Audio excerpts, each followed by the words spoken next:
Let's get more on those Meta platforms numbers. We are joined by Angelo Zino, Senior Equity Analyst at CFRA Research. Angelo, thanks very much for coming on the show. It looks like a big beat on earnings per share. Any thoughts on that?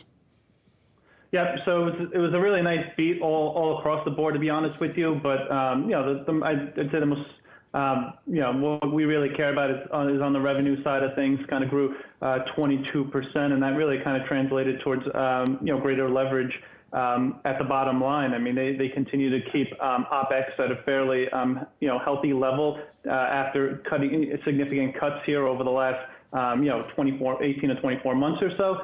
So, I mean, overall, it's really kind of being driven by the better than expected top line that we saw for Q2 as well as for the guidance for Q3. What about the capital spending? They're saying it could be as high as $40 billion US this year. It doesn't seem to be worrying investors right now. No, it's not, and it probably shouldn't. So when after they reported Q1 results back in April, they actually did hike their OpEx number as well as their CapEx number, and the CapEx number they had increased to 35 to 40 billion. All they're really doing here is really nudging kind of the bottom end of that number of 35 billion to 37 billion. So now we're looking at 37 to 40 billion. Not a big deal at all in our view. In fact, we were already looking at about 38 to 39 billion anyway. So pretty much it just kind of gets us in line with expectations out there. I think more importantly is what is 2025 going to look like? In the release, they kind of alluded to the fact that there is going to be significantly higher CapEx spend allocated towards AI as we go into 2025. And I think that's the real big risk out there, but we're not going to get indications on what that number is going to look like until October. October is typically when they kind of throw the following year OpEx and CapEx numbers out there. What about this Reality Labs unit, dealing with the metaverse, one of Zuckerberg's great enthusiasms? It lost another $4.5 billion US, and reportedly it has now got cumulative losses of about 50 billion. I mean, are they really going to ever earn a return on that money?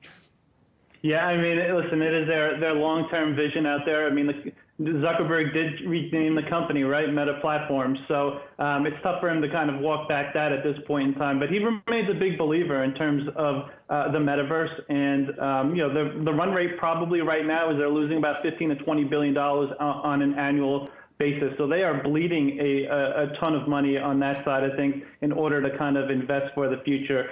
But, we'll kind of see if they kind of tweak that stuff at all. We'll see if kind of there's at any point in time they decide to maybe shift some of those dollars into more of the AI initiatives out there, which we think is actually kind of generating a return on investment. So I think you kind of have to wait and see to kind of see how all this plays out. But right now, Zuckerberg seems kind of, really kind of invested in this metaverse idea.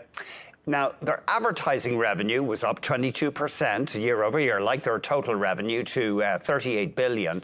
But then they have this so-called family of apps revenue, which is basically as much, just over $38 billion. What's the family of apps revenue? What does that mean?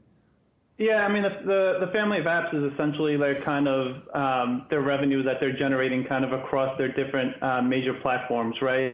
Whether it be kind of WhatsApp, Facebook, Instagram, along the likes of that. So it is essentially their kind of advertising revenue out there. When you kind of actually look at the family daily active people number out there, it grew about 7% year over year, I believe. That was really in line with expectations. But that is really kind of the lifeblood out there of this company. As long as they can continue to kind of increase that installed base out there, that's going to continue to attract more advertisers onto the platform. And they're going to be able to find new ways to kind of monetize that larger installed base. So from kind of when you kind of look at those metrics out there, looking extremely positive for Meta.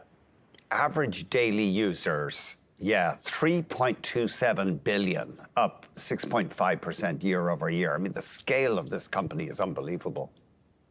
Yep, and you kind of look at who owns the content, who owns more consumer content out there than anybody, right?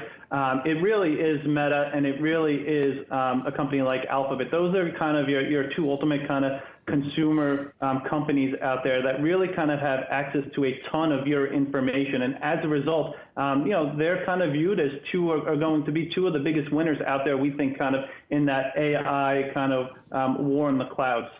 Would you be a buyer of Meta stock right now? We would be a buyer, more so, not necessarily the results here, but more so because of where the valuation of this company is. It's actually now trading less than 18 times our calendar 2026 estimate.